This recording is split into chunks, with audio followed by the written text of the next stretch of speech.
If you've never grown an aloe vera plant, in this video I'm going to show you just how easy it is to do. So let's get into it. It's a great idea to propagate as many aloe vera plants as you can so you have continuous aloe vera to use for your personal use, for your body, for your hair, to moisturize your hair, for skincare, for anti-aging. There's so many uses of the aloe vera plant. Nothing compares to using fresh aloe vera gel to store-bought products. Store-bought products are usually heat treated. When they're heat treated, you lose a lot of the raw enzymes that are naturally found in the gel. This is what your body needs. Fresh, raw aloe vera plants are ideal for creating aloe vera gel. This gel maintains its healthy enzymes and is the healthiest way to incorporate aloe into your skincare routine or add it to smoothies for a vitamin and mineral boost, especially if you're growing the edible variety. Unlike some commercial aloe skincare products, which usually heat the gel and include potentially toxic ingredients, your homegrown aloe gel is pure and beneficial for your skin. So what is in aloe vera? Well, aloe vera is approximately 95% water, but the other 5% is made up of healthy enzymes. It's rich in anthraquinones, inorganic compounds, enzymes, vitamins, essential and non-essential amino acids, sugars, and other miscellaneous substances. Anthraquinones are analgesic, antibacterial, and antiviral aloe components. The inorganic compounds are essential for the proper functioning of enzyme systems in different metabolic pathways. Some of these include calcium, manganese, zinc, copper, magnesium, iron, and selenium. Vitamins within aloe act as antioxidants and they neutralize free radicals. Some of these include vitamins A, C, B1, B2, B6, B12, and choline. Enzymes help with the breakdown of food, aiding digestion and enhancing nutrient absorption. The essential amino acids provide the basic building blocks of proteins in the production of muscle and tissue. The essential and non-essential amino acids provide the basic building blocks of proteins in the production of muscle and tissue.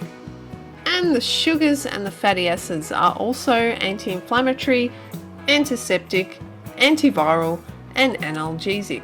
The leaf of the aloe is made up of 3 layers, and the outer protective layer is known as the rind. The middle layer contains latex within the bitter yellow sap, and finally the inner layer contains an odorless and clear mucilaginous gel.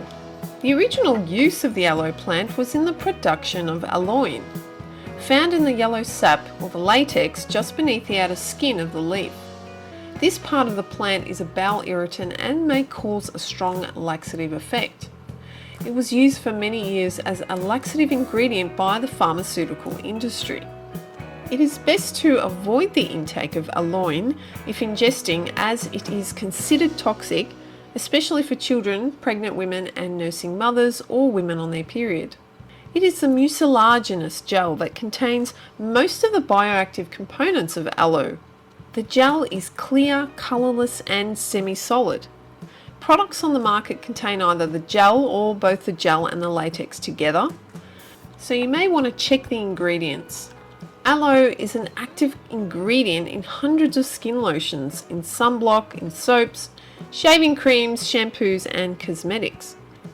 It's largely promoted as a moisturiser and anti-irritant. 2 main garden varieties to look out for. Identifying the exact type of aloe you're growing is essential. Some varieties have well-known medicinal properties and are safe for topical use. However, not all aloe species are suitable for ingestion. Recognising different aloe plants in your garden can be challenging, especially when 2 main varieties, Aloe Barbadensis Miller and Aloe vera Chinensis, look quite similar. There is controversy in relation to whether the Chinensis variety is edible. Many sources state that it is only suitable for topical use. Although there are farm owners in the Philippines who grow this type of aloe and state that there are misconceptions surrounding it. They state that it is edible and grows just as large as the Aloe Barbadensis miller given the proper growing conditions. Chinensis aloe plants exhibit accelerated growth and greater resistance to extreme temperatures. They're amongst the most famous and easy to care for varieties within the aloe genus. You can find them almost anywhere in the world. Compared to Barbadensis miller, Chinensis is smaller with more leaves. These leaves are thinner and are borne differently, so regardless of age, they feature numerous white spots on both sides. The flowers of the Chinensis variety are orange, and these plants can reach up to 1 metre due to overlapping rosettes that stretch the stem rapidly. The Aloe Barbadensis miller variety is edible. Its leaves are thick, wide, and they have fleshy upright leaves. They are grey-green in colour. They are arranged in a distinct circular rosette form. The younger leaves have white flecks or streaks, similar to the Chinensis, but these markings fade as they mature. The mature leaves are plain in colour without any white spots or streaks. The flowers of this variety are yellow, not orange. Propagating pups and plant care tips. There are different ways to propagate and create new plants. The easiest method that I've found is to create many aloe vera plants by replanting the pups or the offshoots of the parent plant. Over time you'll accumulate numerous pups which can sometimes overcrowd your aloe, especially if you're growing the Aloe Chinensis variety, as it produces pups prolifically. In my case, you can see how many pups I have that were planted near the water tank outside. These pups also grow as offshoots in pots, so you'll need to separate them from their parent plant to encourage further growth. Plant them while they're young and you'll have plenty on hand to harvest or share with your friends. Having multiple plants provides the opportunity for you to harvest abundantly and at your choosing. Wait until the pups or the offshoots are at least 3 to 4 inches tall before you replant them. They should have a few set of leaves. Now gently remove the pup from the parent plant, preserving as much of its root system as possible. Now put the pup in a small to medium sized pot with well drained soil. If the pup lacks roots, let it sit for 24 to 48 hours to form a callus, and then dip it in a natural rooting hormone such as aloe gel, honey, or diluted apple cider vinegar. Opt for terracotta pots if it's possible, as their porous clay material allows better water drainage.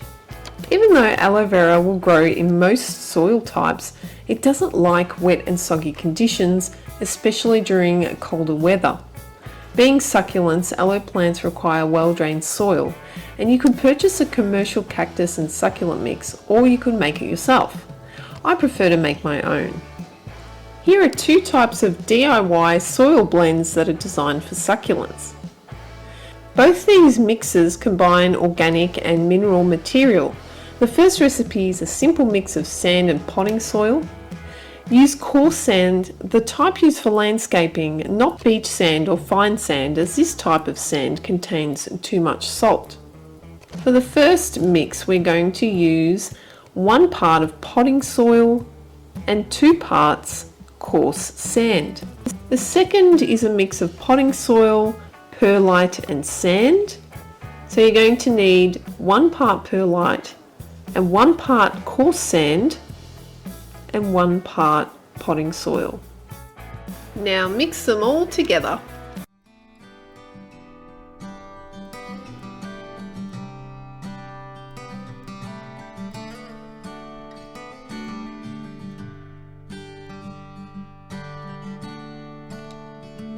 Aloe vera does not need to be repotted often, but you may choose to do it every 2 to 3 years or when it becomes root bound. Aloe vera is drought tolerant and doesn't need much watering. When caring for succulents like aloe vera, it's essential to water them deeply but infrequently. An easy way to test whether your plant needs watering is by placing your finger in the soil to check moisture levels. You will want to allow the soil to completely dry out between waterings to promote healthy growth. During the winter, you will want to also reduce watering to 1 month or less depending on humidity levels. Aloe plants don't need frequent fertilization. Once every year in the spring before peak sunlight and growth season is sufficient. Overdoing it can actually harm the plant. So it's best to wait 3 months before fertilizing your newly planted aloe. You will want to use a lightweight fertilizer or a well-diluted liquid fertilizer. This is because non-diluted or concentrated fertilizers can burn the roots and stems. A low nitrogen fertilizer is encouraged for use when feeding your aloe. This is because too much nitrogen produces longer and thinner stems compared to fleshy and meaty stems. Aloe plants thrive in hot and dry climates. They prefer bright light but not direct sun. They need a minimum of 6 hours of good lighting per day or they become vulnerable to disease. Indoor growing. Place your aloe near a bright window but not too close to the glass. The Chinensis variety is a great choice for indoor growing due to its smaller and more compact in size. Aloe plants thrive in temperatures between 55 to 80 degrees Fahrenheit or 13 to 27 degrees Celsius. Avoid temperatures below 10 degrees Celsius as it is not frost tolerant. Conclusion. Aloe is a powerful medicinal plant that's been used for centuries throughout the world and across various cultures for both internal and external use. It is packed with an array of health-boosting compounds, including vitamins, minerals, enzymes, and essential and non-essential amino acids, just to name a few. With its rich blend of nutrients, aloe vera continues to be a trusted natural remedy for promoting overall health and wellness. Alright guys, so that's the end of the video. I hope that you got some information, some really good information to help you on your aloe vera growing journey. And I hope that you go ahead and propagate heaps for your own personal use. And I can guarantee it's going to be great for so many uses, including sunburn, as an anti-aging treatment, to moisturize your hair, as a face mask. There's so many uses for the raw aloe gel. If you want to see more informative content, don't forget to like and subscribe to our channel. But for now, I'm going to say goodbye and I'll see you in the next video.